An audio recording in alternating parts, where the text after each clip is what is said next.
Shalom Ouvracha, nous sommes heureux de reprendre la lecture, le cycle annuel de la lecture des 5 livres de la Torah, puisque cette semaine nous commençons par la paracha de Bereshit. Notre question, existe-t-il un lien, un rapport entre les boîtes de conserve et la création du monde? En effet, lorsque nous faisons des conserves, nous prenons un légume quelconque qui a un état cru ou parfois immangeable, et par l'intermédiaire d'un trempage, nous allons tremper ce légume dans un liquide quelconque qui peut être de l'eau salée ou du vinaigre ou un autre liquide. Après une semaine, un mois, nous allons obtenir un nouveau produit et plus consommable pour l'homme.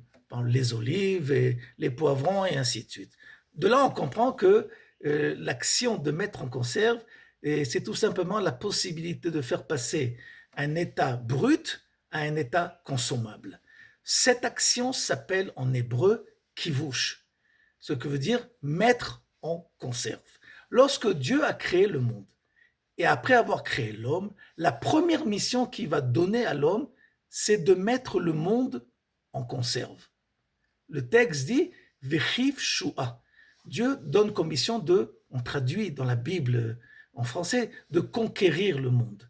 Mais conquérir, conquête, ça a souvent le sens négatif d'impérialisme, parfois et souvent avec des expressions brutales. Tandis que le texte, c'est bien de quoi il parle. On parle tout simplement d'une mission divine qui est tout simplement de transformer le monde de son état primaire, de son état de richesse naturelle, à un développement qui va permettre à l'homme de pouvoir utiliser les richesses de ce monde. Et cela s'appelle tout simplement mettre le monde en conserve. Comme on fait des conserves des poivrons et des olives, on les rend plus consommables.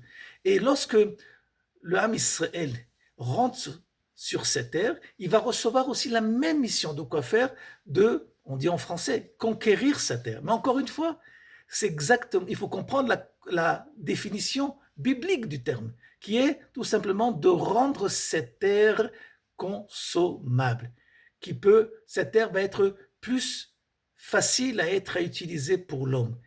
Ça s'appelle kivush. Et c'est exactement ce qui s'est passé dans les 100, 150 dernières années, depuis notre retour sur notre terre, où nous avons asséché les marécages et nous avons créé un système agricole et d'autres systèmes économiques, ainsi de suite, qui nous permet de quoi faire, de vivre mieux l'utilisation des richesses divines qui sont à l'état primaire et que nous devons développer. Shabbat Shalom.